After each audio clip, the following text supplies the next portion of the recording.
Hi, everybody. Mario here. This weekend, wow, we had a lot of things happening this weekend across the country. I was home with my family. I spent some time with my niece and my nephew, much needed. And it was really scary waking up in the morning. As a matter of fact, I had a nightmare last night. I woke up in the middle of the night just screaming "Dad" for some reason. I don't even remember the the dream, but my husband does tell me that he's like, "Hey, are you okay? You woke up last night. You had a really bad dream." And honestly, I think it's everything that's been weighing on my head. This whole the Dayton, Ohio shooting, the El Paso shooting, the Gilroy shooting, and everyone's talking about gun laws, gun laws, gun laws, gun laws, gun reform, gun reform, gun reform. I live in California. I know what it's like to have an overabundance of gun laws that supposedly make us safe. Yet at the same time, we just had several people killed at Gilroy, and they were children. They were innocent. The only thing that we've ever seen a bad guy with a gun stop that bad guy with a gun is a good guy with a gun. This is the reality. This is the truth.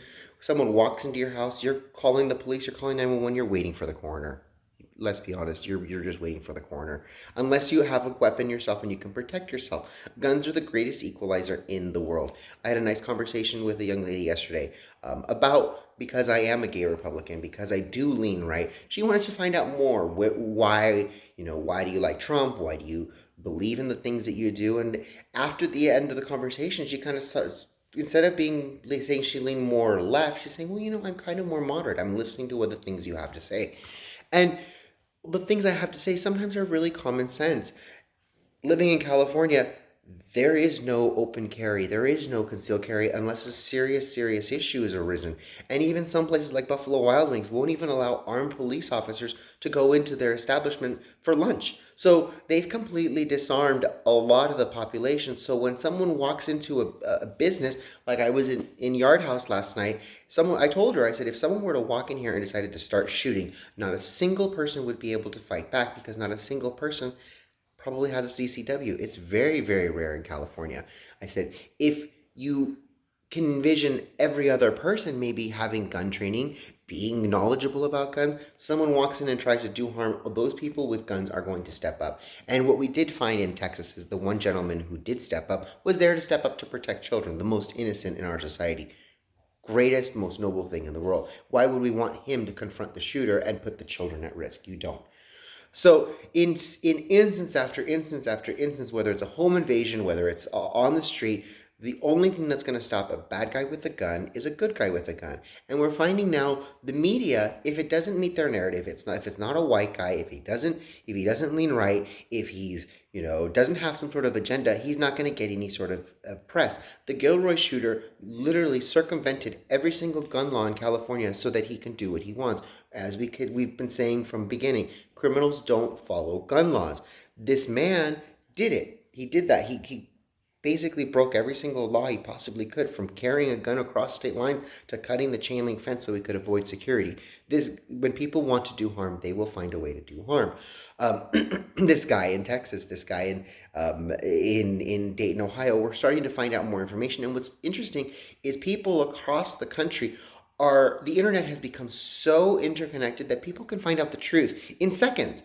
It's the moment it happens, they're already looking at manifestos, they're looking at your Twitter, they're looking at your Facebook, they're looking at your Instagram, and they're taking screenshots. So what happens when a week later, when the media decides to put it up on the TV and you have all these legislators coming out saying, oh, we need to have new gun laws, blah, blah, blah, this tragedy could have been prevented. Look at these white supremacists. Look at these Trump supporters. Look at Trump's rhetoric. Meanwhile, Rashida Tlaib is over there saying, impeach the motherfucker on live TV. I mean, you have Maxine Waters say, we cannot give them rest. We cannot make them feel comfortable. If you see them, harass them.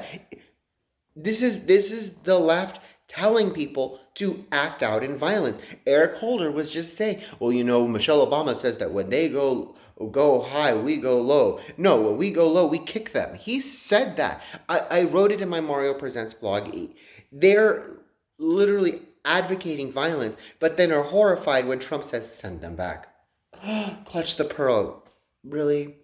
We patriots are going to find out the truth, and we're going to disseminate what's fake and what's real. And when we disseminate what's fake and what's real, when you present to us a fake profile and then we show you the screen capture of the profile just before you changed it, you're going to have a problem, and it's going to happen much, much more quickly. And the wool cannot be pulled over our eyes any longer. We're waking up. We are a nation of giants, and we will take control of our nation again. We are not socialists.